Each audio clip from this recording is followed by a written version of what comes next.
Di antara sifat dai-dai sunnah secara umum adalah dai-dai yang punya perhatian terhadap tauhid, ya. Punya perhatian terhadap tauhid, ya. Meskipun mungkin dia ngajar fikih, mungkin dia ngajar yang lain, tapi dia punya perhatian untuk mengingatkan orang daripada kesyirikan, ya, daripada kemungkaran-kemungkaran yang berkaitan dengan tauhid, ya. Kemudian ada khurafat-khurafat dia ingatkan. Maka ini insya Allah dai sunnah. Tinggal kita perdalami lebih lanjut. Tapi kalau ada dai ceramahnya 1000 ceramah, tapi tidak pernah mengingatkan penyimpangan kaum sufia, ya. Tidak pernah bicara tentang kesyirikan yang ada, ya.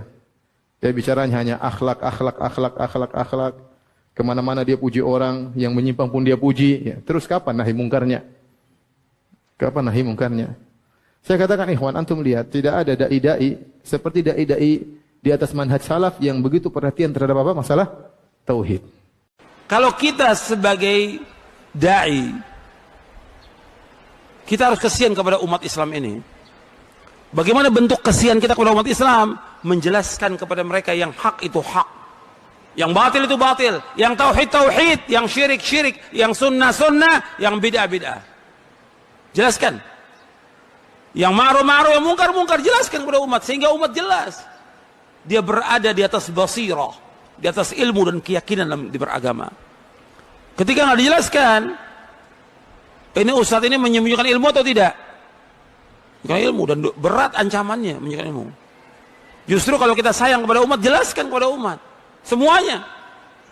Terutama yang paling besar adalah tentang tauhid dan larang umat dari kesyirikan. Karena itulah dakwah para nabi dan para rasul alaihi wasallam. Jadi nggak boleh kita diam. Ini penting dalam kita beragama. Membikin suatu yang baru agama nggak boleh.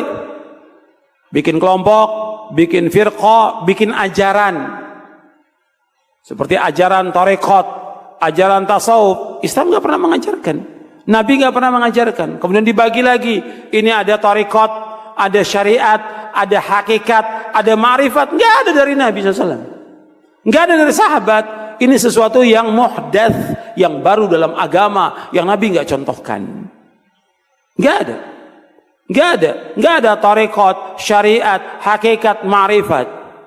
Maka kata para ulama dalam tasawuf itu awalnya bid'ah dan akhirnya zindiq. Awalnya bid'ah karena Nabi nggak contohkan, sesuatu yang baru dalam agama, akhirnya zindiq. Karena ketika dia sudah membagi menjadi 4 golongan itu, 4 tingkatan. Nanti kalau sudah sampai kepada hakikat ma'rifat, kata mereka sudah nggak ada beban syariat lagi, sudah nggak wajib sholat, nggak wajib puasa. Apa benar begitu dalam Islam? Nggak benar. Sekarang orang yang paling mulia dari seluruh manusia siapa? Rasulullah Sallallahu Alaihi Wasallam. Nabi tetap sholat sampai akhir hayatnya, Nabi puasa sampai akhir hayatnya, dan semua Nabi laksanakan agama ini. Sebagaimana Allah berfirman di akhir surah Al-Hijr, wa'bud rabbaka hatta ya'tiyakal yaqin. Beribadah kamu kepada Allah sampai datangnya al-yaqin. Maksudnya al-yaqin al-maut, kematian. Nabi terus ibadah kepada Allah. Enggak ada dalam Islam dibagi, oh kamu ini masih baru, kamu ini tarekat syariat kamu. Kalau saya sudah wali, enggak perlu lagi sholat, enggak perlu puasa. Betul, wali syaitan. Yang seperti itu, wali syaitan. Gimana dia menggugurkan kewajiban salat? Kalau orang mengatakan bagi saya salat tidak wajib dan sudah sampai hujah pada dia, kafir, keluar dari Islam. Orang itu keluar dari agama Islam.